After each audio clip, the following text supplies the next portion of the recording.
researchers present a new ultra-precise brain imaging tool. A joint team from the Russian Quantum Center, Skoltech, and the Higher School of Economics has presented a novel supersensitive solid-state magnetometer operating at room temperature. The researchers for the first time used it to detect and record brain electrical activity with a technique called magnetoencephalography, which could become dozens of times cheaper with the new device. The paper was published in Human Brain Mapping.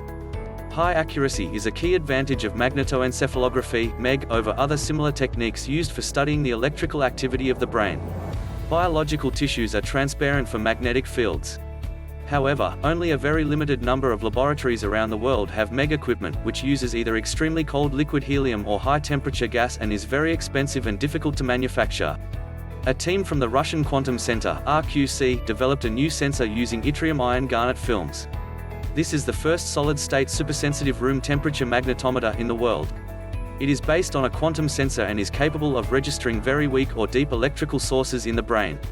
Owing to its wide dynamic range, the device requires less magnetic shielding, which means a lower cost of both the hardware and the entire research infrastructure.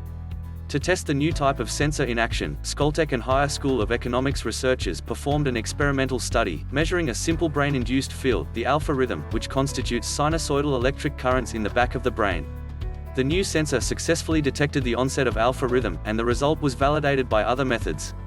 In the future, the team plans to study various sensor configurations, including a flexible band-type device placed around a patient's head to ensure the utmost efficiency and accuracy in detecting the exact location of electrical activity in the cerebral cortex.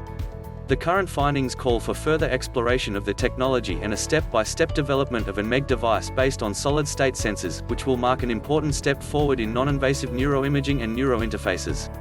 The initial concept of this sensor was proposed by the project engineering lead, Piotr Witoszko, back in the mid-1990s. Currently, there is a steadily growing interest in MEG systems across the world, as confirmed by key market figures. The MEG market, which was estimated at $600 million in 2017, is expected to reach $1.3 billion by 2025.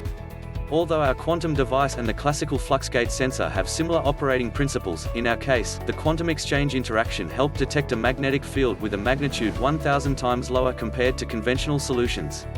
Moreover, its high sensitivity coupled with all the advantages of classical fluxgate sensors makes our device a truly universal magnetometer ideally suited for brain research, Maxim Ostras, the head of the project at RQC, says.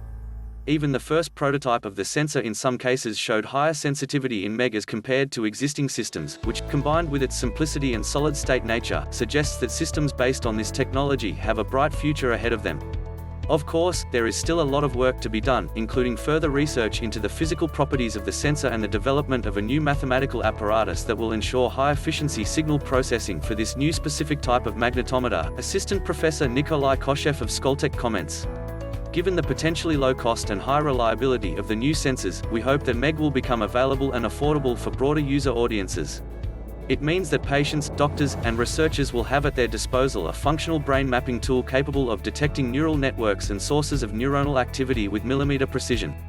This will help improve the quality of medical care and diagnostic accuracy for various neurological disorders, including epilepsy, and will give fresh impetus to research into the workings of the human brain in health and disease. Professor Alexei Osicki, the director of the Center for Bioelectric Interfaces at the Higher School of Economics, notes.